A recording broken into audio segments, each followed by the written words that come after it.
Hello friends. Normally troponin आई करके एक enzyme आता है जो ईसीजी में एसटी डिप्रेशन है तो कराता है, जिसको severe chest pain with perspiration, vomiting, nausea, dizziness, breathlessness होता है तो उनको ट्रोपो आई कराते हैं। तो ट्रोपो आई डिटेक्ट करता है कि भाई कि आपके हार्ट के मसल में इन्फ्लेमेशन है अथवा कुछ डैमेज हुआ है एंड इसीलिए एंजाइम्स रिलीज हुआ है। अब ट्रोपो आई माइनर जैसे 25 से 50 तक भी बढ़ जाए तो तुरंत हॉस्पिटलों में तो आपको तुरंत एंजियोप्लास्टी करानी है, बाईपास कराना है तुरंत, वरना कुछ भी हो जाएगा, ऐसा नहीं होता है। ट्रोपोनिन आई बढ़ने के बहुत से कारण हैं। जैसे आप बाईपास भी कराओगे तो उसके ट्रॉमा से भी ट्रोपोनिन आई बढ़ता है, एंजियोग्राफी के ट्रॉमा से भी ट्रोपोनिन आई बढ़ता है। और आपको कॉमन कोल्ड है, सर्दी है, तो सर्दी के हिसाब से मायोकार्डियम में इन्फ्लेमेशन आता है तो भी ट्रोपोनिन आई बढ़ता है। आपको हार्ट फेलियर है, वीक हार्ट है तो भी ट्रोपोनिन आई बढ़ता है। आपको स्ट्रेस कार्डियोमायोपैथी मीन्स टोकोत्सुबु कार्डियोमायोपैथी है तो भी ट्रोपोनिन आई बढ़ता है। आपको डायबिटीज़ या किडनी डिसीज है तो भी ट्रोपोनिन आई बढ़ता है। तो ट्रोपोनिन आई प्रोसीजर से भी बढ़ता है, इन्फेक्शन से भी बढ़ता है, इन्फ्लेमेशन से बढ़ता है, हार्ट फेलियर से बढ़ता है, कोई टॉक्सिक मेडिसिन आप ले रहे हो या एकदम पॉल्यूटेड एटमॉस्फेयर में आप हो और आपको न्यूमोनिया हो गया है, ब्रोंकाइटिस हुआ तो भी ट्रोपोनिन आई बढ़ेगा लिमिटेड मात्रा में। मैंने बोला कि 50 तक ट्रोपोनिन आई बढ़ता है। तो इसका मतलब ये नहीं है कि आपको तुरंत एंजियोग्राफी और एंजियोप्लास्टी और बाईपास में चले जाना है। ट्रोपोनिन आई 4 कलाक में बढ़ता है, then it will go up, उसकी मैक्सिमम वैल्यू पे जाता है and then it comes to decline level within 14 days. तो ये इसका जो ग्राफ है ये पूरा जैसे बढ़ता बढ़ता बढ़ता ऊपर गया, 12 कलाक के बाद फिर कम होता होता नीचे आ गया बेसलाइन। तो ट्रोपोनिन आई कई कारणों से होता है।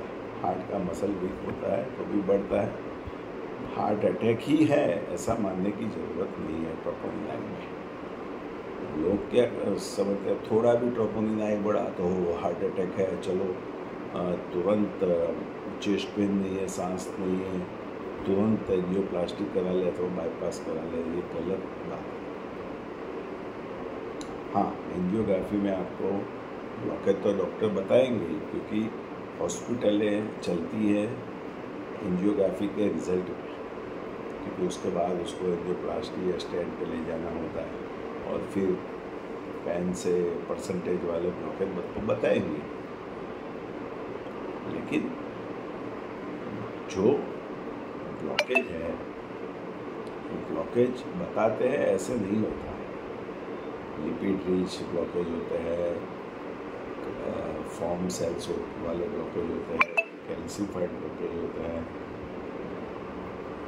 लेकिन जो ब्लॉकेज बड़ा होता है वो स्टेबल होता है, वो फटता नहीं है जल्दी।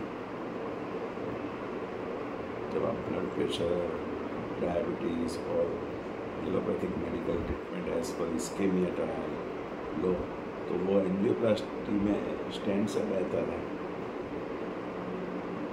मोस्टली जो ड्रॉपलेट जैसे ब्लॉकेज होते हैं चर्बी के, जो एंजियोप्लास्टी में डॉक्टर को दिखता नहीं है, वो फट जाते हैं और वो हार्ट अटैक लाते हैं।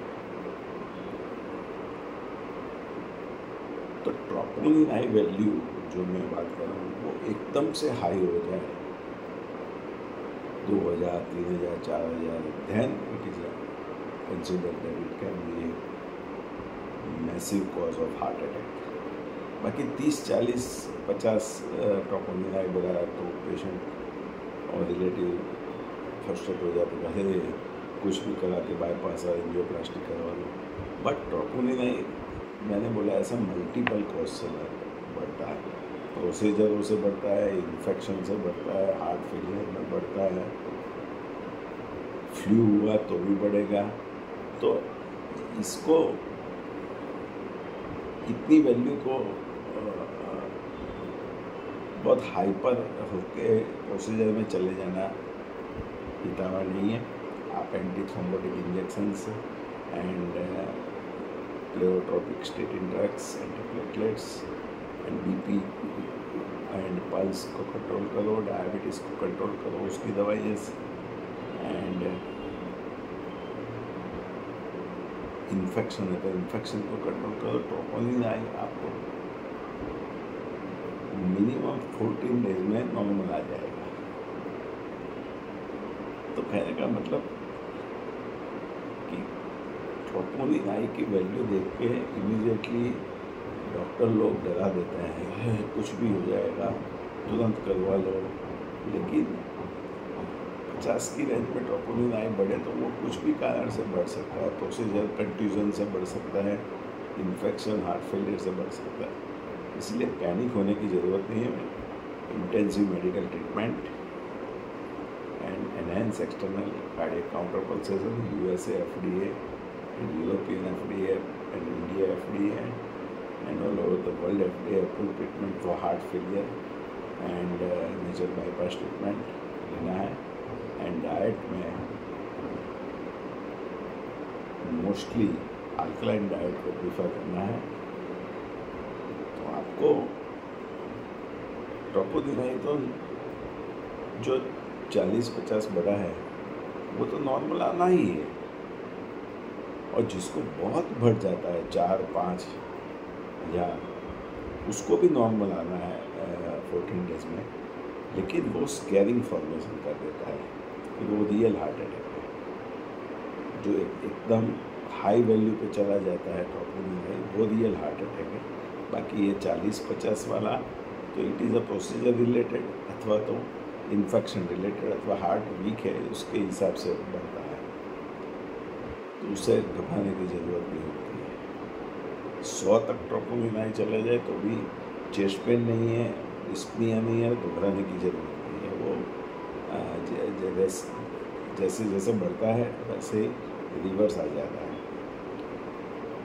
मेन चीज़ है आपको चेस्ट पेन नहीं है और सांस नहीं है, दैट इज़ मोस्ट इम्पॉर्टेंट। तो एंजियोप्लास्टी और स्टेंट में मत जाओ विदाउट इमरजेंसी। गोल्डन आवर्स के सिवाय अमेरिकन हार्ट एसोसिएशन भी मना करता है कि स्टेंटिंग और बाईपास में मत जाओ। तो इसीलिए स्टेबल कंडीशन में मीन्स आपको ब्लॉकेज बताया लेकिन चेस्ट पेन नहीं है, सांस नहीं फूल रहा है। हाँ, सांस चलने से फूल रहा है लेकिन बैठे बैठे छाती में दुख नहीं रहा है, पर्सपिरेशन नहीं हो रहा है, सांस नहीं फूल रहा है, बैठे बैठे चक्कर नहीं आ रहा है, वॉमिटिंग नहीं हो रहा है, तो डरने की ज़रूरत नहीं है। चलने से सांस फूल रहा है या बुखार होता है वो स्टेबल ब्लॉकेज है। वो stable blockage medical treatment ischaemia trial के अनुसार, सैटर्न ट्रायल, स्टेरॉयड ट्रायल के अनुसार medical treatment and nature bypass करने के लिए और हार्ट का पंपिंग बढ़ाने के लिए enhance external cardiac counter pulsation treatment जो FDA अप्रूव है उसको लेना। तो वार्डकप के बिना या कुछ फॉरेन बॉडी शरीर के अंदर हार्ट के अंदर रखे बिना आप अपना हार्ट को रिज्यूनेट कर दोगे और उसका ब्लड सप्लाई डबल हो जाएगा, पूरा हार्ट के मसल का supply. That is the beauty of ECP because it works with cardiac cycle. Thank you very much.